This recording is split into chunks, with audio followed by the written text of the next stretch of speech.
Diego de Silva y Velázquez.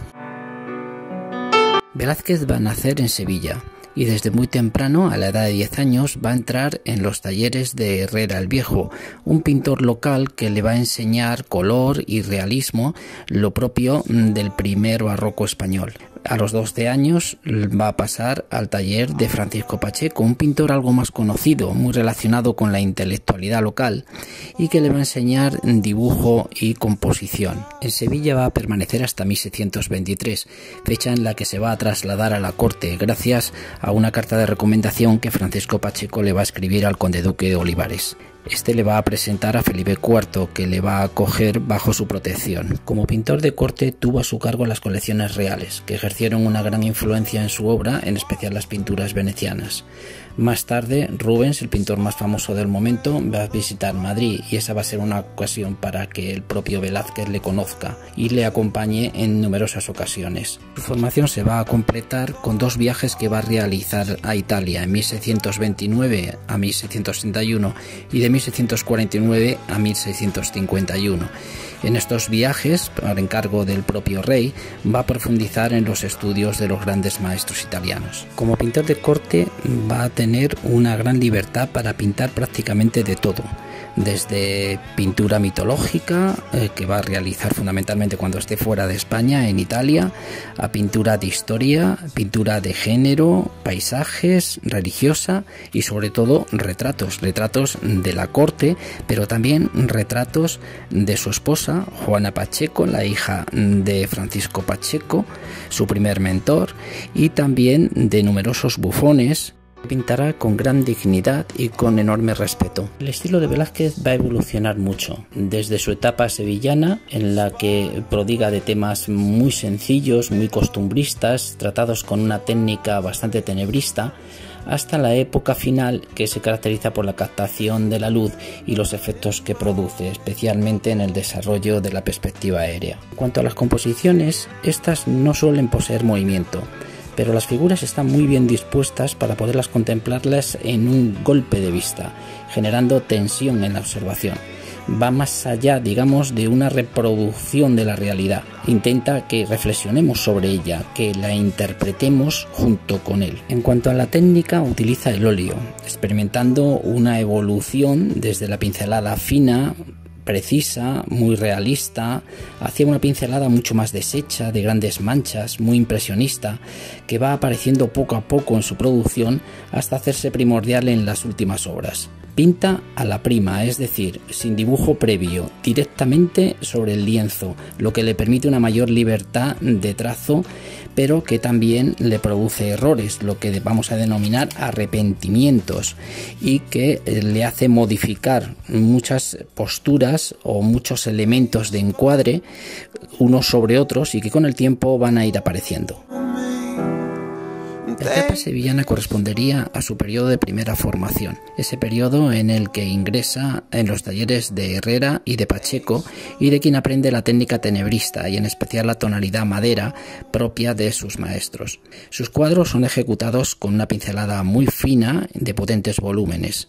Trabaja ahora sobre todo el tema religioso, pero también tiene un gran interés sus obras de género, basadas seguramente en la observación de la realidad más próxima. De esta etapa destaca La vieja friendo huevos, El aguador de Sevilla o La adoración de los magos. De las tres vamos a destacar El aguador de Sevilla. Se desconoce el destinatario y se discute la fecha de realización, pero en cualquier caso sería anterior a su viaje a Madrid en 1623. La influencia del naturalismo tipo Caravaggio se refleja tanto en el tema como en la técnica. Protagonismo de personajes tomados de ambientes humildes, escenas de la vida cotidiana, iluminación de acentuado tenebrismo, dibujo preciso y minucioso que refleja a la perfección las calidades de cada objeto. Fijarse cómo las gotas resbalan por el cántaro o la transparencia de la copa. Los colores son oscuros y terrosos, de factura lisa, pero a diferencia de la obra de Caravaggio, la escena carece por completo de dinamismo. Por otra parte, las figuras presentan actitudes forzadas y se relacionan entre sí de una forma poco convincente, intercambiarse miradas propias muy probablemente de esa primera etapa de formación. En cuanto al tema, podría simbolizar las 3 edades del hombre y la transmisión del conocimiento simbolizado por el agua. El anciano lo posee y lo transmite al niño, mientras que el adulto, al fondo, en la penumbra, se sirve de él, está bebiendo. En esta primera etapa madrileña es llamado Velázquez por el conde-duque de Olivares, impresionando al rey Felipe IV, quien le nombra pintor real. Va a realizar retratos para el rey y de personas de la corte, retratados con los pies en ángulo recto. Trabaja con bastante libertad y eso le va a hacer ensayar con los bufones, y estudia las colecciones reales, especialmente la pintura veneciana. Su obra más importante en este periodo es El triunfo de Baco. En esta obra Velázquez va a hacer algo que después lo va a repetir en diversas obras posteriormente, y es fusionar el tema mitológico con la pintura de género. La pincelada se va haciendo más suelta y surge un atisbo de perspectiva aérea en el casi imperceptible horizonte. Por el contrario, todavía persisten vestigios de la etapa anterior, como por ejemplo el bodegón que hay en primer plano o el predominio de esos tonos terrosos que habíamos visto en su etapa sevillana. El asunto es importante. Aparece el dios Baco con un acompañante coronando a un bebedor como reconocimiento de sus méritos, siendo por ello considerada esta obra también dentro del género satírico. Pero Velázquez supera este primer enfoque al convertir el cuadro en un cúmulo de cualidades contrapuestas: los personajes divinos y los humanos, las anatomías desnudas y las vestidas, la juventud y la vejez, la belleza idealizada y el retrato de tipos populares. Según todo esto, constituye una obra basada en los contrastes, siguiendo la propia tónica barroca. Por petición del rey, Velázquez viaja a Italia por primera vez en 1629 y estará allí hasta 1631. En este viaje entra en contacto con los grandes maestros, de los que asimila todos sus recursos para ir profundizando en su evolución.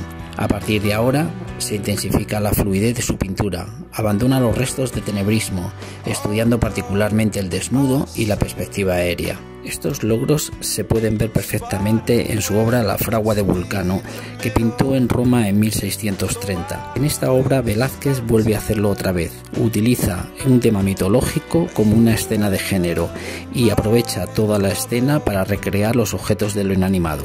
Apolo se presenta en la fragua, donde Vulcano está confeccionando una nueva armadura para Marte en compañía de sus colaboradores. Ante la sorpresa de estos, expresada mediante la rica diversidad de gestos que logra Velázquez, Apolo comunica a Vulcano que su mujer, Venus, le está engañando con Marte. La aureola que rodea a Apolo hace referencia a la versión de Homero, según la cual el sol descubrió el engaño. En esta obra podemos ver perfectamente lo aprendido en Italia: el amplio colorido que contrasta violentamente con los tonos oscuros de su etapa sevillana, el estudio anatómico de los presentes, el escorzo del herrero de la derecha o la disposición de la escena en forma de friso. Esta influencia italiana es compatible con rasgos propios de la pintura de Velázquez, tales como la inclusión de objetos cotidianos a los que otorga una gran corporeidad y la inclusión de rostros y tipos españoles sacados de la calle, muy lejos del prototipo de belleza italiana. La composición, el estudio anatómico y el estudio psicológico de los personajes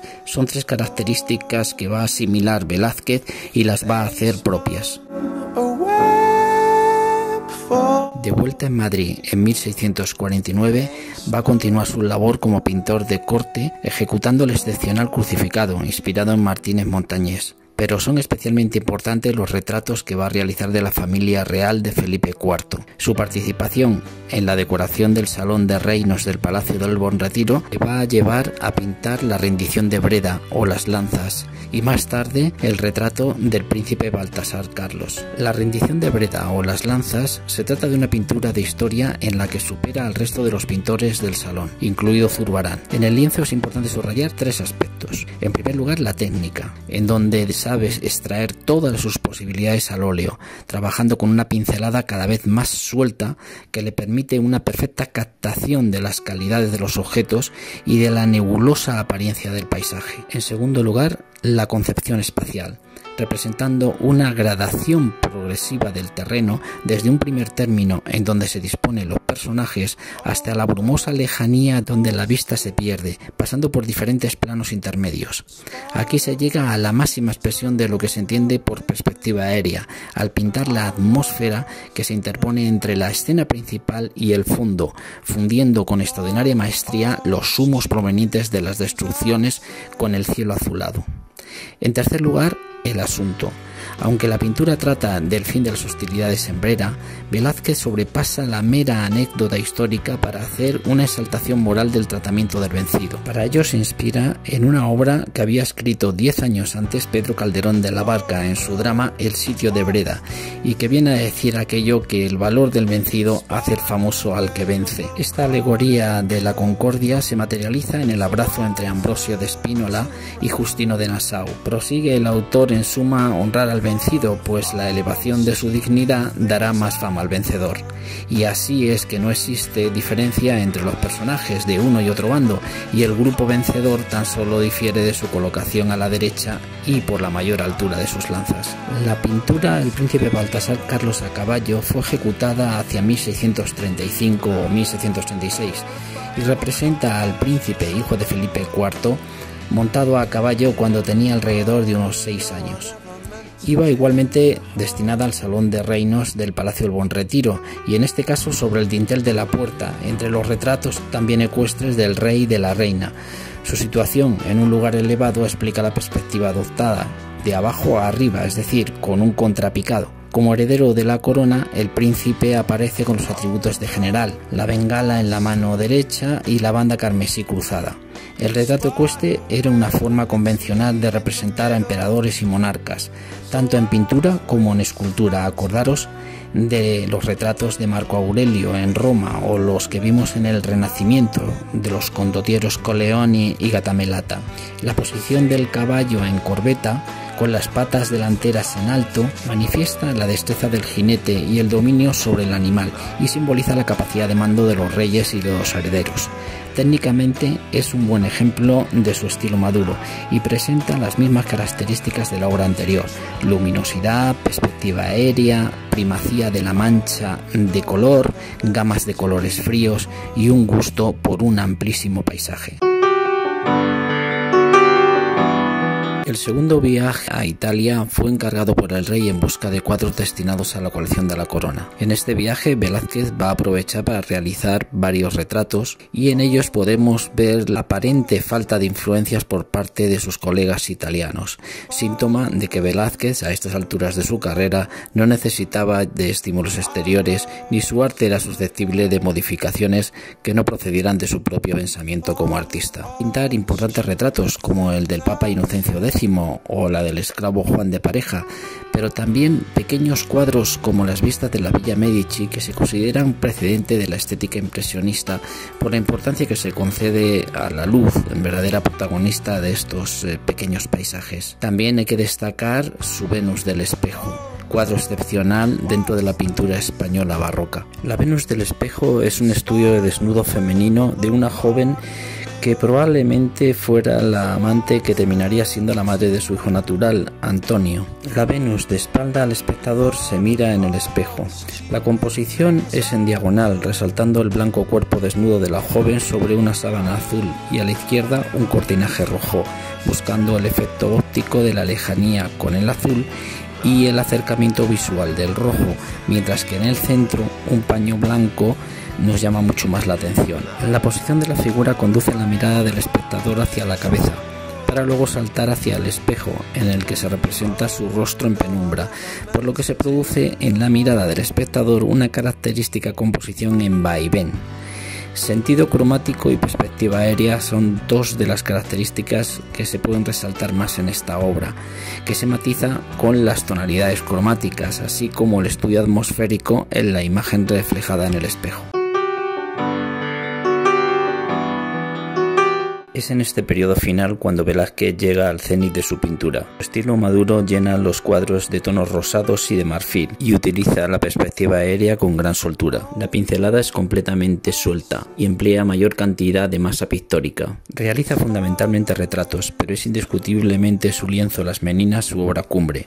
Junto con él, una de sus últimas obras, Las Hilanderas. Las Meninas es un cuadro de familia en torno a la infanta Margarita y las personas de su corte. Hay que tener en cuenta en este cuadro varios aspectos. En primer lugar, los personajes y el tema. A la derecha se encuentran los enanos Nicolás de Pertusato y Maribárbola y un perro. En el centro, la infanta entre las dos meninas, Agustina de Sarmiento, que le ofrece agua, e Isabel de Velasco. Detrás, en la penumbra, la pareja formada por doña Marcela de Ulloa y un guardadamas, y al fondo, fuertemente iluminado, el aposentador, José Nieto Velázquez. En la pared, un espejo, en el que se reflejan los reyes Felipe IV y doña Mariana de Austria, y a la derecha, Diego Velázquez, que está pintando y mirando al espectador, lo que obliga a suponer la existencia de al menos dos espejos, uno en el que se refleja todo el conjunto y otro para representar la imagen reflejada. Este juego de los espejos lo debió de conocer ya Velázquez de otra obra que ya hemos visto anteriormente, El matrimonio Arnolfini de Jan van Eyck. Esta obra, os recuerdo, pertenecía a la colección real hasta 1813, en la que desapareció misteriosamente. Con los espejos lo que hace Velázquez es crear un estudio en profundidad, es decir, nos da un espacio en el que se sitúan los personajes, pero que al mismo tiempo también nos situamos nosotros dentro de la propia obra. Un segundo aspecto importante es el tratamiento de la luz y el espacio. Las ventanas abiertas, cerradas o entreabiertas suponen una gradación lumínica de diversa intensidad, lo que constituye el efecto de la perspectiva aérea. Nos pinta un primer plano muy iluminado y al fondo otro también iluminado, de tal manera que de un golpe de vista nos vamos del primer plano al último, volvemos otra vez al primer plano. Con ello creamos un espacio, con ello creamos una ilusión óptica. El tercer aspecto importante es la técnica. La pincelada se hace suelta, vibrante, de manchas, y cabe destacar el diálogo directo de las miradas que se establece entre los personajes del cuadro y los propios espectadores. A través de esta obra universal, Velázquez rindió su particular homenaje al acto creativo de la pintura, reivindicando su naturaleza intelectual previa a la labor estrictamente artesana.